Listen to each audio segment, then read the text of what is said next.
Stop the Week with Robert Robinson.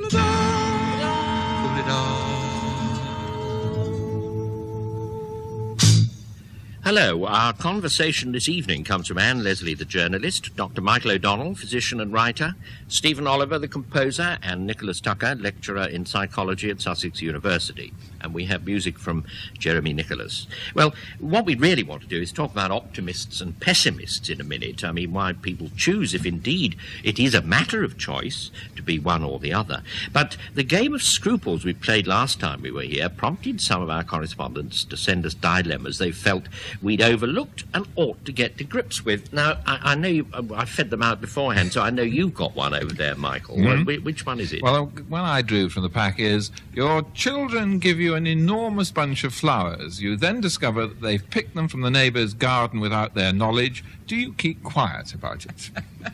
Well, my feeling is that, of course not. You berate them, you tick them off instantly for not straying further into the greenhouse and getting the pick of the crop. No, I think keeping quiet there is obviously in reference to the neighbour. And the neighbour is not a neutral word. I mean, the neighbours we had when I was young, our relationships were... I can't describe them. The Berlin Wall was amicable, compared with how we felt about our neighbours. And the idea of my parents giving... Oh, I see. No, I'm just going to say that had we stolen flowers from our neighbour's garden, there's no question of my parents owning up. It'd be rather like Churchill sort of writing to Hitler saying we're just about to send a commando raid over. It'd be giving away vital information. I think Nicholas's parents are missing out on one of the basic human pleasures, which is ganging up on a third party more ignorant than yourselves. and the third party in this case are children, and the ignorance which they're exhibiting is that of the niceties of moral procedure. Seems to me the most wonderful thing in the world to be able to go to your neighbour and say, well, it is absolutely awful, but little Harold has taken all your best geraniums. It's one of the things that binds society together. I suspect that Stephen lives in a flat where there are no neighbours with gardens. Neighbours and gardens are sources of, in fact, near murder very often. Yeah. So I think this is a townie talking. I think, as often seems to happen in this game, that they take a sort of soft option because they haven't got the right people involved. The real dilemma, and it was a dilemma that faced a friend of mine who's a GP in Sussex, is what do you do when a child comes into your surgery giving you a present, grateful child, and present you not only with blooms that are recognisably out of your garden, but the ones with which you were hoping to win your usual prize at the flower show the following week. Now, that's a real dilemma. An even worse example happened, I'm afraid, again in my childhood, where my brother and I found this graveyard, all these lovely cut flowers. We didn't have to pull them out of the ground, so we decorated our heads and bodies with these and met my mother coming out of church. To this day, I remember the sort of feeling of disappointment that she wasn't more pleased than we thought she was going to be. But she did refer to you as Burke and Hare ever afterwards, didn't she? I know. Yeah, Dear. Nicholas, that terrible... That must be a propofol about the Irish psychiatrist where the mother comes in and says, my daughter's got kleptomania. Is there anything she can take for it? Looked after the Tucker family. Yeah. Right, well, let us... I mean, another one that we were nudged into doing, I passed on to you, Anne, and you have it there. How's it run? Yes, it's about a rather strange hostess, which is oneself. You're very proud of your bean stew, and you are going to be entertaining... Why did you eat it yourself? You're entertaining a fervent vegetarian, and at the last minute... you realise that, of course, you simmered the beans for many hours in beef stock. Now, let's leave out the fact that, you know perfectly well that you've invited a fervent vegetarian and therefore you shouldn't use beef stock. However, you have done this thing. Do you own up to the fervent vegetarian, or don't you? I think this probably has its root in something that actually did happen, because no one is so absent-minded as to invite a sworn vegetarian and simmer the stuff in beef stock, unless they are wanting not to own up or keep it dark, but to revenge themselves on the vegetarian. I'll tell you what they're doing. It's the equivalent of a Freudian slip, isn't it? They are revenging themselves. They are raping them on the quiet, Bless me. in secret. And it's a actually- shocking and terrible thing. I think I can get to the source of this story. Bernard Shaw, notable vegetarian, was also perhaps the greatest debater of the 20th century. So if you invited Bernard Shaw to dinner, you not only had him being virtuous about what you were eating, but also being cleverer than you in being able to support your argument. So Jane Morris, the daughter of William Morris, very sensibly one day gave him a pudding, and at the end of the meal, in which he had been coruscating with epigram throughout, said, "Did you enjoy the pudding, Bernard?" Or whatever they were called. Shaw, probably.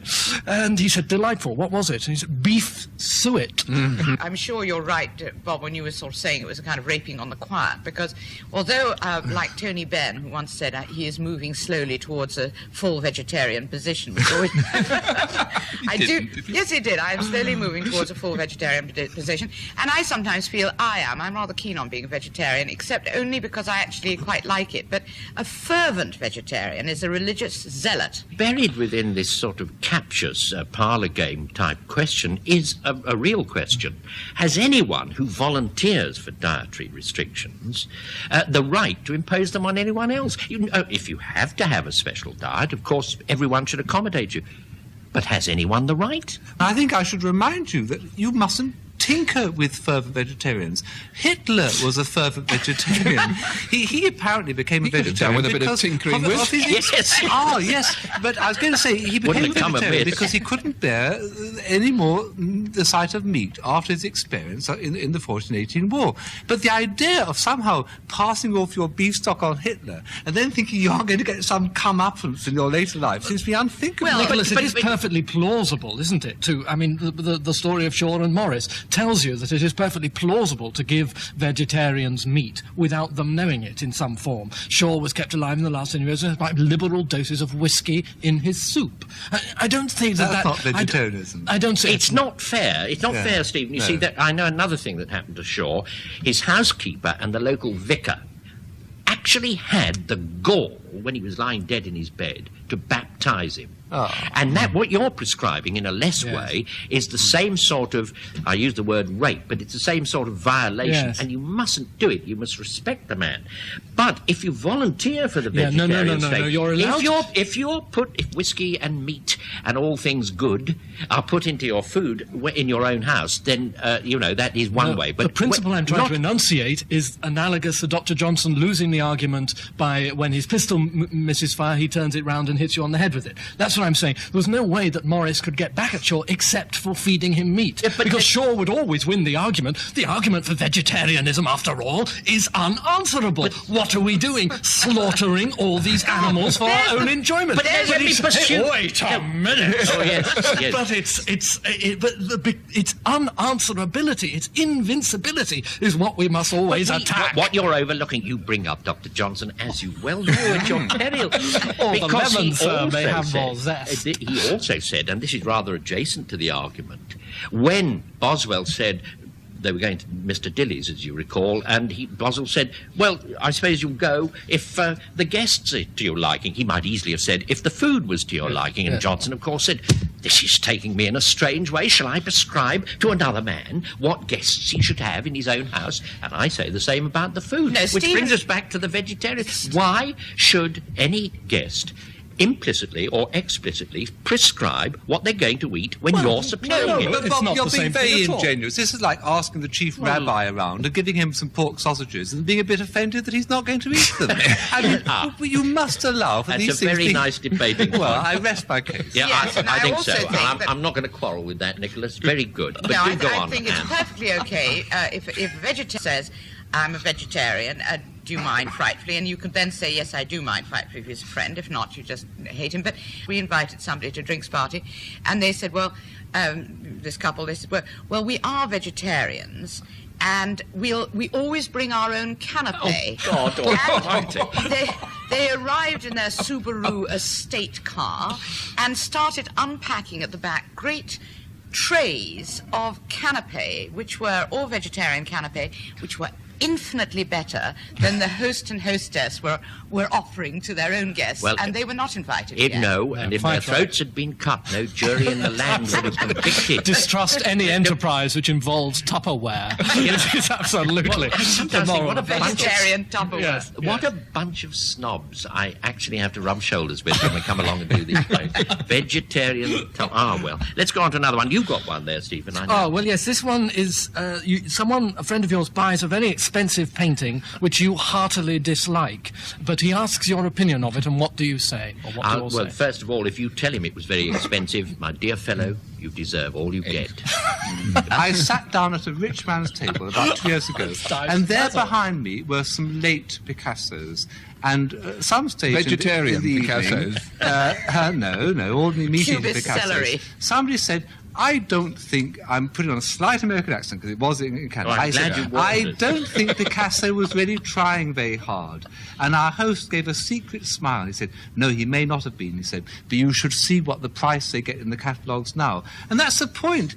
Nobody gives a damn what your aesthetic opinion is about a picture as long as its price holds. The pictures... Well, why do they ask you? the- Hence the scruple. The guy's asking you. Out of a sort of passing the time. The pictures you mustn't be rude about are the ones that they paint or their wives paint or that their children paint. You can be as rude as you like about anything else as long as, they think they've got their investment. There's a vein, So we of agree. truth. We There's a vein agree. of truth I- in what he says, because take any a- man who looks at a Picasso in private hands and says, oh, it's a late Picasso, simply is betraying his own envy of the man's capacity to buy it. And so I agree with you, but you're right about the other thing also. No, well, I've got to bring in Goldwyn. He hasn't been brought in for some No, time no. yet. He bought apparently a new painting. I say apparently because most Goldwynisms are probably apocryphal, but anyway, he invited a whole lot of people to come and look at them, look at this picture, and he waved his arms in front of it and said, how do you like my new Toujours-Lautrec? Anyway, obviously... Oh, that's just a preliminary. That's a preliminary That's not canter. answering the question, you see. Give us the long version The now. long version is simply that I think the key point in this whole question was that it was very expensive. The man is not Yes. asking you about anything Exactly. other than have you made a good investment. Exactly. Now, if it was expensive, then you just say to him, I bet that's a good investment. Well, and you now, leave but it it at that. can happen. There is a sort of real aspect to this, leaving aside money and all of that, because a woman friend of mine, charming woman friend of mine, I just bought a picture, not a Picasso either, early or late, and what she did was point out two places where the canvas was cracked, and she was right. Point out also that the thing had to be relined, and offered to bet, and here I use a technical term, prepare for it, offered to bet that the craquelure was not in the varnish, which can be cleaned and repaired, but in the paint, which cannot. Now, I was about to say, isn't that awful? It wasn't really. I was very pleased. I sent it away. It didn't cost very much, and it won't cost very much, but the craquelure will be there. But the awful truth, unfortunately, was revealed to me. I began considering this question rather in Nicholas's robust fashion, that on the whole, a Niagara of indiscriminate praise is all that's required by any artist at any time.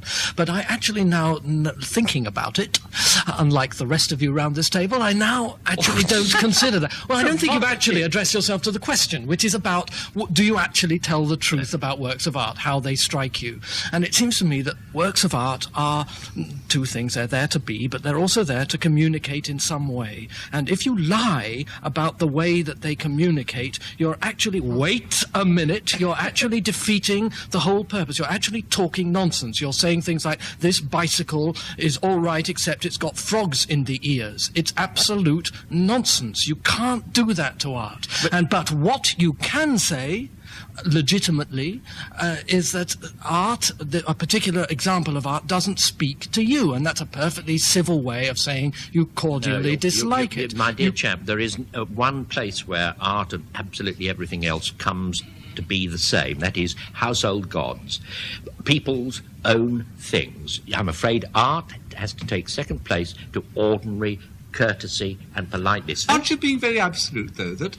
Surely... really? Actually, Not more I'm than you. quite absolute about art. Yes, I think it's actually rather important Yeah, of to get course. this I know right. that's being a bit pious, Stephen. What I was going to say is that if it really The is vegetarian important, in him. if it really is that important, does it rest upon instant responses? I mean, surely the response to anything that someone takes seriously is not an instant yes or an instant no. It's a sort of, please leave me alone so I can think about it for a little while. I mean, it might take you more than a couple of days before you've actually decided whether you actually like something or not. The instant response is valueless whether it's positive or These negative. problems I weren't don't believe supposed that. to be as interesting as they're now turned out. This vein of passion that's being revealed. No, you must treat people's possessions very delicately, and that's what you must do. What we must also do is go on to the last of our little conundrum, because, you know, they could take forever. Nicholas, I pass one over to you. Yes, well, mine is your neighbour has left his keys with you so that you can feed his cat. When you're doing so, do you snoop around his house more than you really should? Well, my answer would be no, you don't, out of sheer cowardice rather than any kind of delicacy. You do it because you know very well that you will sooner or later afterwards reveal that you know more about that house than you should. And I can't claim that this is something that was within my own experience, but I noted it down. Someone told me, heard a woman at a party say to the hostess, "I do envy you that dress with the black and white stripes." And the hostess replying, "Oh, my sister gave me that, but I've never worn it."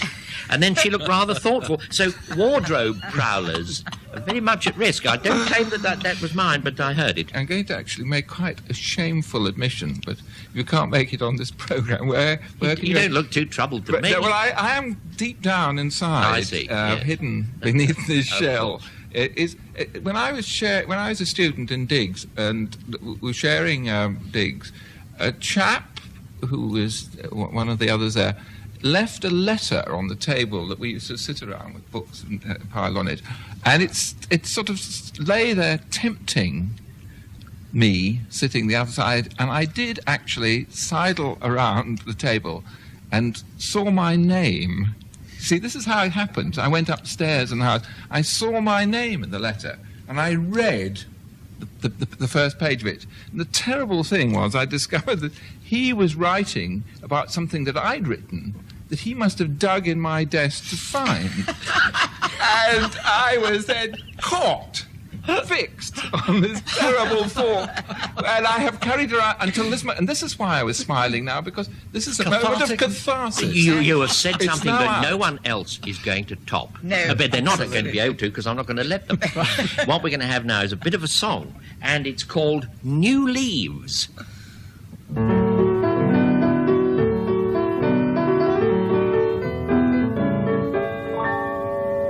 Quite frankly, this year I have turned rather nice. Well, it's obvious, as you can see. I've been thoughtful and kind, I haven't sworn once, and I'm pleased with the new improved me. The affair I was having, I've knocked on the head, and I've started a diary as well. I got up at 6:30 this morning to jog, and I jogged half a mile. It was hell. I smile at that bastard chap who parks in my space. I spoke to our neighbour next door, waved a cheery hello to that young so-and-so who plays rock till 4:15. I've cleaned out the gutters, I've polished the car. In the kitchen, I've helped out the wife. Since the new year began, oh, I've been a changed man, and I'm having the time of my life.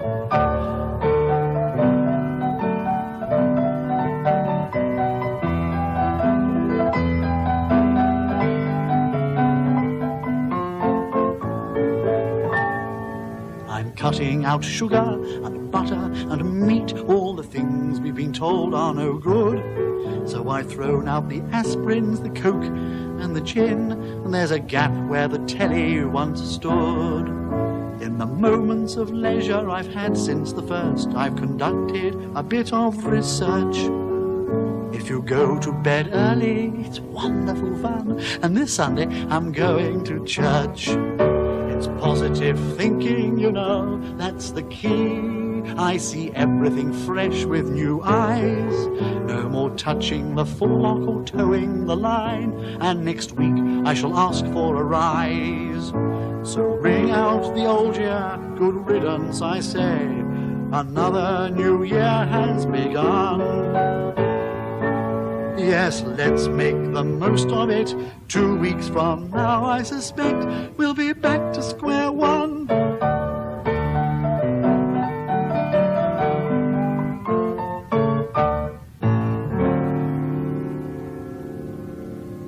Ah, that was New Leaves. It wasn't the sort of the autumnal variety. Obviously, it was the ones you turn over. I don't know why you're all laughing. There are no new leaves turned over here, not that I can see. Anyway, I found myself musing on what exactly people are celebrating on New Year's Eve.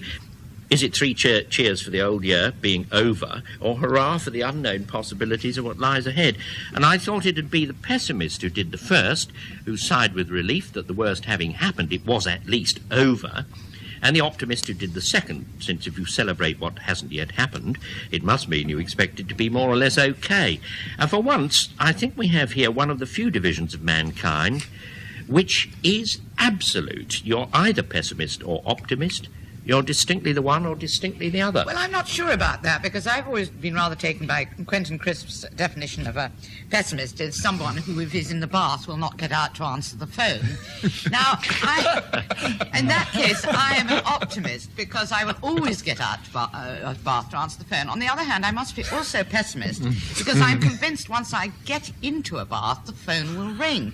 And indeed, I've actually used, sometimes if I'm hanging around waiting for a telephone call, I think, I know what I'll do, which will make that phone call come. I'll run a bath and get into it, because the phone will ring when I'm in the bath. So I'm not sure whether I'm an optimist or a pessimist on that test. Well, it wouldn't be true. It wouldn't do to be so clear right at the beginning of the discussion of the topic, would it? And that's a pessimistic view, isn't it? Because what you're doing is creating a safety belt for yourself that anything good will happen. You're making something awful happen so that something else good. This is how pessimism works. I'm pessimistic insofar as it's placating the gods, because I know that 1 foot on the purple of optimism and they'll get me. So everything I slightly mistrust. That won't do. Why not? I'll tell you why, because that's pretending to be pessimistic. Now, I do it myself. I love to hear my own Jeremiads, but I don't fool anyone. I'm only doing it, I'm only paying it out in case Bastards HQ is tuned in, but I don't convince them, I suspect, if they're listening, of course, kidding in a double way, but I don't convince myself. I'm paying lip service to the possibility of something nasty happening, and I only do that because I don't really believe it will. But and in doing that, you'll subvert the words, then, isn't it? I mean, do they actually mean anything? Optimists say all these nice things to you, and you know that they're trying to persuade themselves. Pessimists, Bob, like you, they say it to appease the gods. Pessimists are horrified. I just said I was an optimist. Yes. You weren't listening as usual. No, I was listening very hard. I was saying that optimists... How did I confuse you? No, listen, just listen for a minute. Optimists are really pessimists. Optimists are really pessimists. They're getting you first. Pessimists are the people who say the things they don't want you to say because they can't bear to believe them. They want you to come in with optimism to alleviate their pessimism. Yes. So really the two phrases are meaningless. Well, if you hadn't begun so offensively, I would have allowed that there was something in what you say. I must be something of an optimist, because I'm hoping to take a part in this conversation. I'm a pessimist because I'm giving up. I've been bursting because I think I would take issue with your original proposition. I don't think this is one of the great divides, because I don't like the terms of reference. I think that I prefer to deal in terms of mania and depression. And you would. I mean, the optimist has deep down inside him a little kernel of depression, just as the pessimist has a little kernel of hope deep down inside. And I think anyone who's a perpetual optimist or a perpetual pessimist needs medical help and treatment. What I must point out to you, I beg leave to do so, is this, that you don't judge people by the way they feel when it comes to pessimism, optimism. You judge them, I might have hoped you'd guess this, by their behaviour. by what they actually do. Well, and if they behave continuously as though they felt they were part of a mechanism, that's to say, the enormous chaos in which we have our own being, as though that chaos could be made workable, and within that working aspect of the chaos, they themselves were an insignificant cog which would also work. If they behave like that, they're optimists. Now, I accept the argument about the reacting, but I don't think people react either way, absolutely. I think we react, we are conditioned on some occasions to react in what you would call a pessimistic way, and conditioned on other occasions to react in an optimistic way. It becomes part of a tradition, and it's very much a parade of optimism is part of the British way of life, isn't it? The Englishman cleaning his teeth on the morning of his execution. I can remember an example of it during the last war when an aberrant German bomber aiming for Sheffield dropped one bomb on Doncaster, where I was living.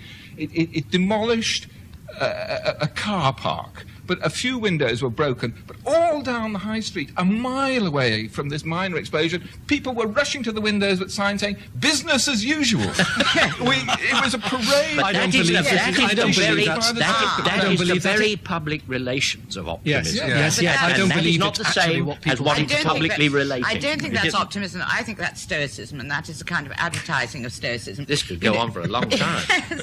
I think that there are absolutes. I actually quite agree with you. I think there are some people who are congenitally optimistic in the face of everything, and others who are congenitally pessimistic in the face of everything. And I was reminded of this by watching one of those reviews of the year that they have on television, where all the frightful things that have been happening in the last year are all sort of chopped up and cleverly edited, and sort of swinging music, bits of ABBA and the Beatles put over them. And I was with somebody who's congenitally pessimistic, and he said, "Oh, God, isn't the world a frightful place?" and got terribly gloomy. And I said, "No, it isn't, because look how easily it's turned into art." Because in a sense that if it's turned into... You would describe that as an optimistic view? Yes, because in a way... An irritating statement, I think. I think so. I will admit that a row then ensued. But it's true. We file for divorce in the morning. What makes me optimistic is you look at one of those things and you see all the frightful things that have happened in the world, and so long as they haven't directly affected you and your loved ones, you then realize how very compartmentalized that they are, and that they can be turned into art by clever cutting of clever music and everything, and that next year, so long as, I'm not next to Chernobyl and it doesn't blow up and everything, next year's disasters will be turned into art. I would like, drawing from that, I would like to present a paradox to you. It seems to me that any action is optimistic. Apart from suicide, anything you do, getting up in the morning is an optimistic act. And yet, how we all love wait a minute. No, how we all love cheering you on. Thank you. Snuggling under the duvet of introspection, as we all are. How we like this bit. And yet, everyone is a pessimist. It's not insignificant that every religion in the world proclaims as one of its most difficult and hard to be observed commands that of cheerfulness. It's almost impossible to consider cheerfulness or hope as anything but grace, as anything but something which we do not naturally possess. Why else would it be one of the theological virtues?